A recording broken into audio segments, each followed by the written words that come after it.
What up, everyone? I ran out of beer, so I'm drinking a Bellini. It's the only thing I had. Don't judge me. Anyway, last video of the month of June's boxes, where I'm so incredibly behind, but hey, at least I'm doing it. It feels good to get through these boxes. So, last one. Then we have the monthly review, and we have so much to talk about. So many boxes to review, so many stories to tell. I'm sure you're dying to hear about what happened with Infinity Crate. I'm finally getting all the last bits of information I can, so excited to talk about that with you guys.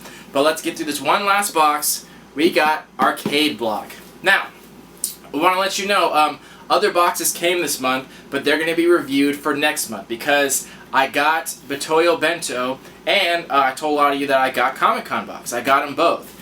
The thing that gets really confusing with these boxes is that for the longest time they would all ship after the 15th of the month, so it was very easy to put them all together. But a lot of them would bleed over into the next month. Like this one. This gets shipped on the 25th of the month, but it comes from Canada, so it has to go through customs, so it doesn't end up getting here for like sometimes 2 weeks. So this is one of the last ones to come, so it comes almost at the beginning of the next month.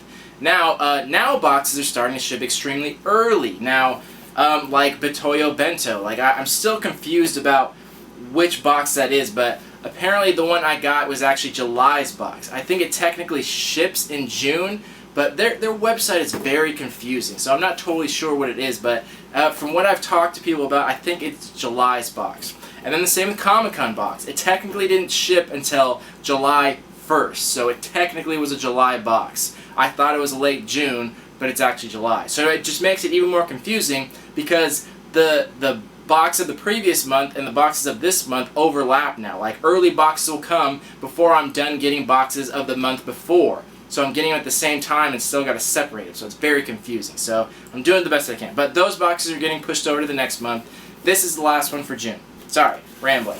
Anyway, let's take a look at what we got in June's Arcade Block. We got a t-shirt, and this is the Team Red vs. Blue shirt, and it's in the classic Super Mario style. I see a lot of shirts doing this, or a lot of companies doing this. It's a very common thing to do to make it look like the original Nintendo game cartridge of Mario, but to put it to a modern thing. I'm not super familiar with Team Red versus Team Blue. I've heard good things about it. I've heard it's awesome, but I haven't personally checked it out. But either way, it's a good style shirt. It looks cool. It's the soft style of Gildan, so at least it's slightly fitted. So yeah, there that is. I don't know much about it. I thought it was an okay shirt, but I'm sure someone that knows about it would like it, and I would think it's very cool. The next item was a very interesting one. We got a Max Speed watch. Now this isn't from any particular game per se, but this is game themed because it's like a racing game. So let's take a look at this watch. So I thought this was very interesting. It's a NerdBlock exclusive. I don't know if it's a NerdBlock exclusive actually, because I've seen this online that wasn't from NerdBlock, but maybe something about it is exclusive. But anyway, it comes in this nice case, this nice tin case, which is cool. And then we've got this watch, which had a very interesting style to it. And I actually really like the style they do. So it looks like a speedometer on a car. And then you press the button, I don't know how well you can see it, and it lights up just like it would on a car. Like it lights up, it revs up, and it tells the time. Like one is the hours on top, and the other one's the minutes. And it goes by 5-minute increments, and it lights up to the point of which time it is. So it's actually really cool. I really like that concept of it. And it lights up very bright and has a little cool display on it. So yeah, I thought that was very interesting. And it's the band's just kind of like a rubbery plastic, which I'm never a fan of, but you can always switch out the bands. But I like the concept of that watch. I thought it was very interesting. It's not I don't think it's super in theme of arcade. I don't think people that were looking for arcade game stuff would be super thrilled about that, but I thought it was a very nice watch. Watches in general are something that everyone can use, so I thought that was something new and interesting. Something I like about the NerdBlock company is that they're always pushing the envelope. They always try to do things that are somewhat new and interesting. They don't always hit it perfectly, but at least they're taking risks. And they're not taking stupid risks by putting just like ridiculous stuff in there.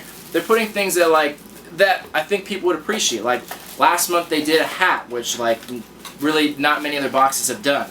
And then this one they did a watch, where people have done watches before, but they're always really cheap in quality. Like they actually got a nice one from a nice branded company to do this. So I thought that was interesting and cool. Again, not a super amazing item. It didn't blow my mind, but it's something different. It's something that's of good quality and something that's very interesting, that is useful and practical. So I thought that was an interesting choice. Next, we got some buttons or some pins. These pins are very common, but this is from Portal 2, but this actually comes in a very nice little display case. I actually really like this. So you can open it up like that, and it comes with 4 little pins.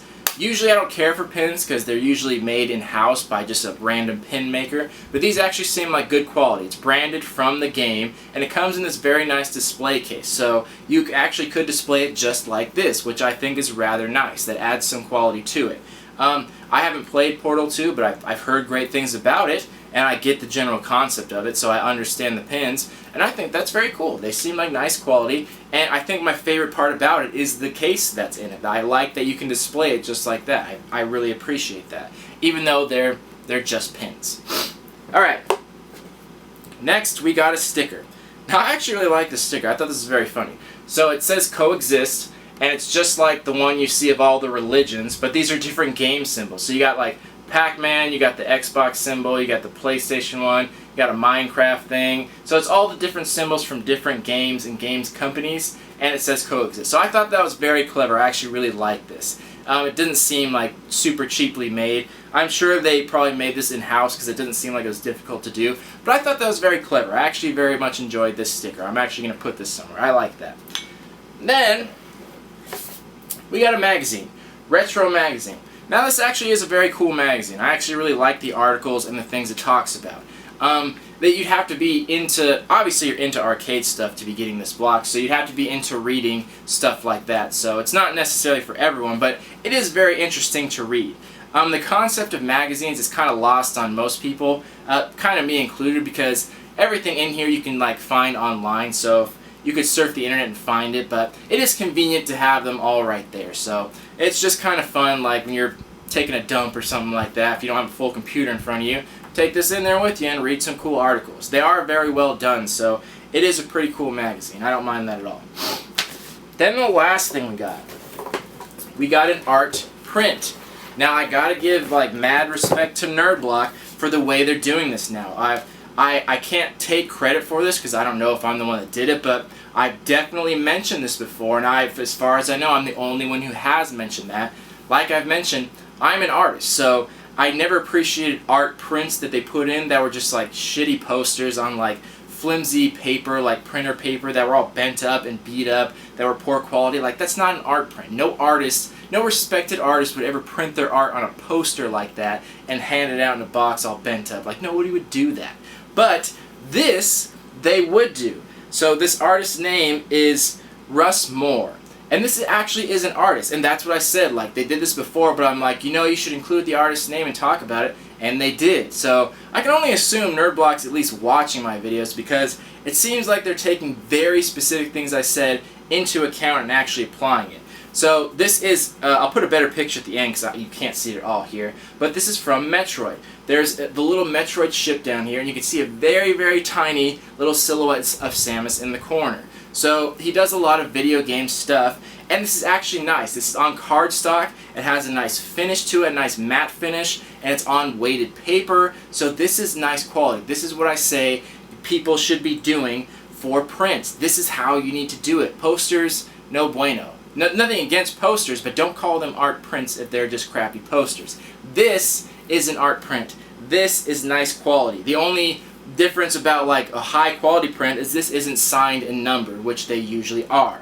But even still, like, this is from a well-known artist who they mentioned by name. You can look them up, and they did a nice job, and it's printed very nice quality. So any box out there, if you're going to put art prints in there, this is how you have to do it. This is a good example of how to put artwork in a box. Also, they made it to fit the box so it can lay flat in there. That's not a rolled up poster that's getting bent and damaged and dinged up. It fits nicely at the bottom. It came in perfect condition. And now this is very nice to display. You can put it in a frame, or you can hang it up just like this. It's such nice quality paper, you could absolutely display it like this. So I thought that was really great. And I looked up this artist, and he has great stuff. He's actually a well-established artist that has good stuff. He's not doing shitty crossovers. He's actually doing like good quality prints. So I very much like that, and I appreciated that. So let's go back through this box and talk about some value. So, time for some value and a rating on the shirt.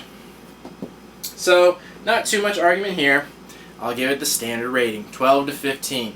When I do the monthly review, I'm going to talk a little bit about how I give my ratings. I've done it before, but so many new viewers, I'm going to talk about a little bit more how I take into consideration specifically ratings of shirts and ratings of boxes, because some people have some misunderstandings. And a lot of people find it weird that I give the same rating to shirts all the time. But there's a very specific reason for that, and I will talk about that in the monthly review. I don't want to make this video too long. I want to keep it nice and short, or short in reference to my other videos. Anyway, 12 to 15 on the shirt. That's what you get. So I thought it was decent. I think anyone a fan of red versus blue would like that shirt. It's good style. So, next, we got our watch.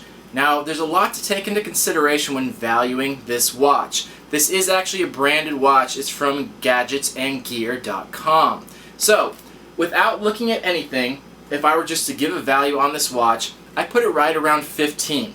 Because there's nothing super high quality about it, but it is good quality watch. And if I were to buy this in a store, I could easily, at the least, see this going for at least $15, if not $20. I see watches in just like Target or Walmart, very cheap quality watches, but they're still $15 to $20. That's just how much they cost. You could buy them cheaper on eBay, but that's a general price. So I would put that right around that price. Now, this brand from this website, if you go on their website, they have this exact watch for sale.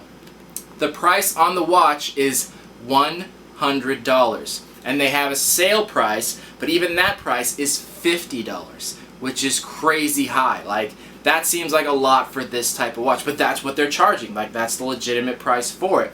So take that into consideration. But you also need to realize, since it's going in the box, that maybe this wasn't something that was selling super well. That's why NerdBlock got a deal on it and were able to buy a bunch of them, because they're charging too much. Now, anytime something shows up in a box, it actually kind of hurts the value, because everyone that got this box got it, and there are thousands of them that go out. So now the market is flooded with any specific item, so that brings down the value. So you could very easily go online and find this for $10 or cheaper, because there's like 3,000 people or something like that got this box that like just don't give a shit about the watch. So they're selling it online for pretty much free. So that changes the value too. So there's a lot to take into consideration. So I always try to put it at market value of resale value, which would only be like 15 or less. But if you take into consideration what it would cost to buy it from the website, it's $50. So I'm going to put a conservative value of this watch at $15, because online you get it around that, probably a little bit cheaper. But if it was in store, like I said, Target would easily sell this for $15, if not $20, probably more than that. But considering how much there is out there and how easy it would be to get, I'm only going to put 15. But I do think it was good quality. It is an interesting style of watch, and I think everyone can use watches, so why not? But so again, conservative value, 15. Next, the sticker. I actually really like this. I could see this going for like $2 or $3. Like, this is a good size sticker. It's like bumper sticker size, so it's good quality and it's big enough. So I think $2 to $3 is good. I could see it going for that. $5 if it was in a store, but $2 or $3 online. Like, sure, why not? Then, the pins. I'll actually give this a pretty high value. This is actually going to go somewhere between 3 and 5. Because it is branded. If they weren't branded, I'd give it a buck, because they make them themselves. But it is branded from that game, and it does come in a very nice little case. So I could see the resale market on this going from somewhere between $3 and $5. I actually very much like the way they presented this. I think everyone should present their pins this way, versus just tossing them in the box and having them roll around in there. That makes them seem cheap. But if anyone does it, I think this is a good way to show them off. I was very impressed by how they put them in there. I like that. Then, the magazine. This is $7. Says it on there. Makes it easy for me. That's how much it would cost to buy this magazine. So, it may not necessarily be worth that, because you would have to want this magazine specifically to go buy it. And $7 is a lot for a magazine, but I'm not going to get too much into the argument side of that. I'm just going to put it at $7 just to make it easy and simple. So $7 for that. Then the print. More to talk about on this. So I'm going to give this one of the highest values I've given a print. I'm actually going to put this at somewhere between $5 and $10 because I think they did very well on this. The reason it didn't get a higher value is because, like I said, it's not signed and it's not numbered. So they can technically print this endlessly. So that hurts the value of it because then the value is only worth what it costs to print of it. Even though it's a nice picture, like, it's only worth that because there's no limited edition to it. Anyone can easily make a copy of this at Kinko's and print their own. The reason it gets higher value is because it is on nice cardstock. Like I said, weighted paper has a nice matte finish to it, so printing something like this would cost a decent amount of money. So they printed it very well, which I appreciate. Now, this artist, I looked him up, Russ Moore, and this print specifically, he sells for $30. I think the version he sells is a little bit bigger, but most of his prints sell between $30 and $40. But, like I said before, I didn't confirm that specifically, but I'm willing to bet money on it that the ones he sells, I bet you, are signed and numbered. I couldn't imagine any artist selling prints without signing, at least numbering them. Maybe not specifically signing, but at least numbering them. But I'm sure this artist does sign them specifically. So if it were signed and numbered, it would go much higher in value, and they should really consider that. I know that would be very difficult to do, to put in the box, but something they should look into if they can. So again, 5 to 10 because not signed and numbered, but by a good artist, printed well, nice quality, arrived in good condition. So I think that's fair, and I really enjoy this. I thought it was very nice, and I think other people would enjoy it as well. Good quality. I give it my artist approval. So, with that in consideration, on the low end of this, the value is $42, and on the high end, $55. Now, this is a few dollars lower than their usual box. It's always usually around $50, but it's usually like $50 on the low and $60 on the high, so on and so forth. This was a few dollars lower. But again, keep in mind, I was very conservative with my amounts. The watch value, it's the value, like the full price of it is really high. It's kind of like how books are. The full price is very high, but you could easily find it resale very low.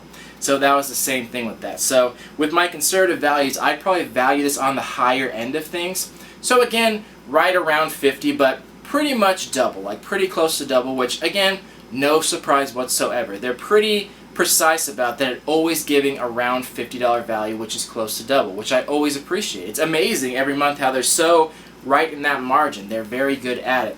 And quality is really starting to show. The t-shirt, like, their t-shirts are never super high quality. Their prints on the t-shirts are just okay, and it's always Gildan, so I'm never shocked there. It's always just subpar t-shirts.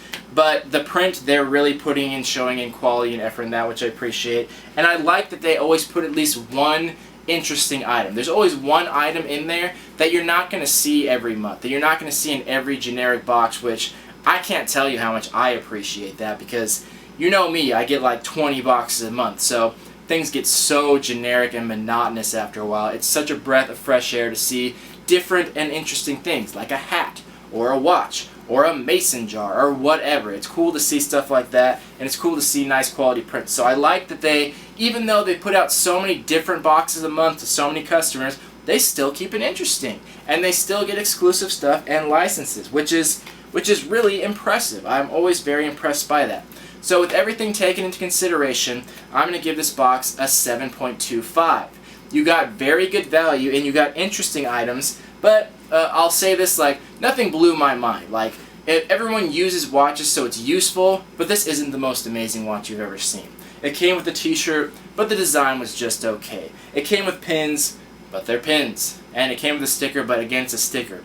The best quality thing was probably, like, the art print was very high in quality, but again, I doubt like 95% of the people even know who this artist is, so they couldn't be too excited about it. So it's good stuff, good quality, interesting variety, great value, but nothing was super amazing. So that's why I didn't get much of a higher value. But 7.25 is definitely a great score. That's definitely like on the higher end for the box ratings that I give.